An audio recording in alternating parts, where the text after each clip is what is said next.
The newest evidence from Pluto does not point to something falling onto the surface. It points upward.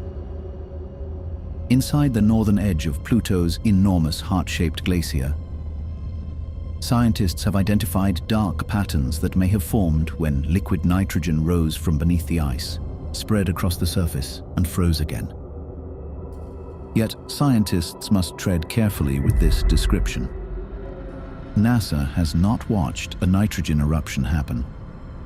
What researchers have found is evidence for a process that can do it, a process that makes physical sense, matches the patterns New Horizons saw, and changes what we thought a world this cold could still be doing.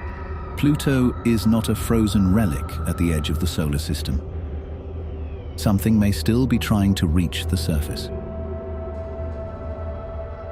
Most people know Pluto through an argument about its name. Planet, dwarf planet, demoted planet. That debate has hidden the better story. Pluto has a thin atmosphere, an active climate, mountains made of water ice, and a nitrogen glacier larger than several US states combined.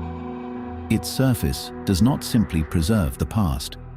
In places, it is still being remade. The new evidence comes from the northern edge of that glacier. To understand why possible liquid nitrogen beneath Pluto matters, we need to start with the fact that nobody expected Pluto to be this complicated in the first place. Pluto was discovered in 1930 on February 18th by Clyde Tombaugh at Lowell Observatory in Arizona. He did not see a world, he saw a moving point of light. Tombaugh compared photographic plates of the same star field, taken days apart, searching for anything that had changed position. He found the moving dot, and its name would come from an 11-year-old girl in Oxford. Venetia Burney suggested Pluto to her grandfather, who passed the idea along until it reached Lowell Observatory, where it was selected that same year. For decades, we knew very little more. It was distant, cold, and too small for telescopes to show much detail. The best images made it look like a blurred, reddish-brown suggestion of a world. Then the Kuiper Belt was discovered. Pluto stopped looking like a lonely exception and became the best-known member of a vast population of icy bodies beyond Neptune. In 2006, the International Astronomical Union classified it as a dwarf planet because Pluto shares its orbit with other Kuiper Belt objects rather than clearing its orbital neighborhood. The label changed. The world did not. Pluto is about 2,377 kilometers wide. Sunlight there is roughly 1,600 times weaker than at Earth. Its average surface temperature is around -230 degrees Celsius. A world that small and cold should be old, cratered and quiet. That was the expectation. New Horizons was sent to find out whether it was true. What did a supposedly inactive world look like up close? New Horizons flew past Pluto on July 14, 2015. It passed about 13,700 kilometers from Pluto's center. It did not enter orbit. The encounter lasted hours, not years. Still, the data transformed Pluto. The most striking feature was the western half of Pluto's bright heart, Sputnik Planitia. It is a basin filled primarily with nitrogen ice. The basin is roughly 1,200 kilometers across and sits several kilometers below surrounding terrain. At first, it looks smooth, but a closer look changes everything. Broad polygonal cells cover the surface. Their centers rise slightly. Their edges sink into troughs. Their shapes change over geological time as solid nitrogen warms from below, rises, spreads, cools, and sinks again. Like a lava lamp. Except the fluid is solid nitrogen ice, moving slowly enough that one cycle can take hundreds of thousands of years. The surface looked young because it was being renewed. The nitrogen glacier was not simply sitting there, it was working. Pluto's heart is not a shape, it is a machine. That already challenged the old image of Pluto as dead and frozen. The newest result goes further. The glacier may not only convect as solid ice. At times, in some places, it may become liquid underneath. The clues are not where you would expect a volcano. They are thin, dark marks in the ice. The new study, published in the Planetary Science Journal in 2026, examined unusual dark features near the northern and eastern edges of Sputnik Planitia. Some are narrow lines, some are diffuse darkened patches. They lie along boundaries between convection cells and in lower areas of the glacier.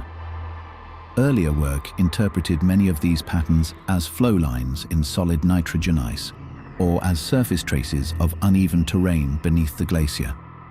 The new paper offers a different possibility. On Earth, similar-looking dark features can appear where liquid emerges below a glacier and wets the surface. Pluto is not Earth. It is far too cold for water to do this. Nitrogen is the relevant substance here. Under the right pressure and temperature conditions beneath a thick nitrogen ice sheet, nitrogen can melt. The paper models whether that liquid could travel upward through conduits without freezing before it reached the surface. The result? It can. You might assume eruption means fire, ash, and molten rock. On Pluto, the possible eruption is colder than Antarctica. The proposed liquid nitrogen would rise from beneath the glacier, spread into shallow low points, darken the surface as it wets and modifies the ice, then refreeze. No fire, no lava, still an eruption. The authors are cautious. Melt production would be limited. The process would likely be episodic, not continuous. The dark markings are evidence consistent with basal flow, not direct proof that New Horizons caught an active event. That distinction is the difference between a discovery and a headline. But the mechanism is physically plausible, and if it is right, Pluto has a more active nitrogen cycle than we knew. Where does enough heat come from to melt nitrogen beneath a glacier at the edge of the solar system? Pluto does have internal heat, not much by Earth standards, not much compared with large planets, but enough to matter when the material above it is nitrogen ice, a substance far softer and more mobile than ordinary water ice at Pluto's temperatures. Solid nitrogen can flow, it can convect. Under suitable pressure, it can melt. The 2026 study argues that basal melting beneath Sputnik Planitia could provide the liquid source. The liquid would accumulate at depth, then periodically travel upward through fractures or conduits. The process has a limit. The authors do not propose a giant, permanent subsurface sea of liquid nitrogen feeding huge plumes. Melt production is expected to be slow.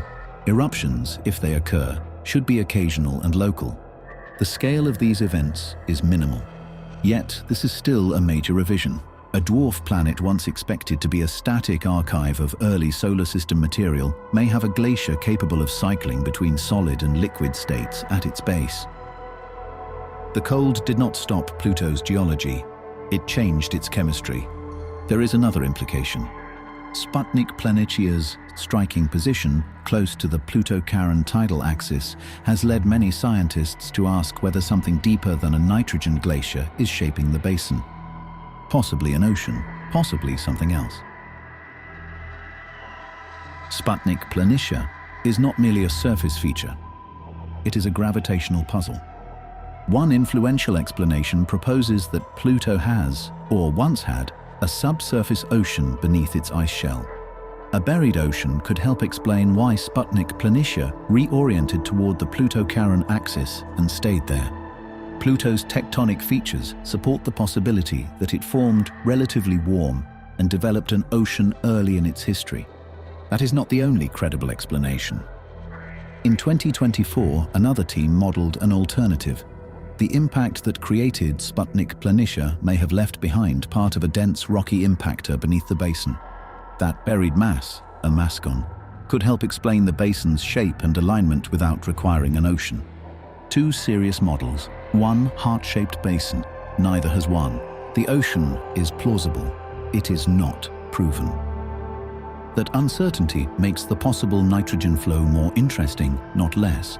If liquid nitrogen is rising beneath the glacier, it shows that Sputnik Planitia is still connected to an active thermal system. It does not tell us whether that system reaches all the way down to an ocean. That answer will require more data. New Horizons did not map Pluto's entire surface at equal resolution. The far side and polar regions remain much less understood. Does Pluto have a hidden ocean, a buried impactor remnant, or evidence for both? We do not know yet. Pluto was discovered as a moving dot. For most of the 20th century, it remained a blurred one.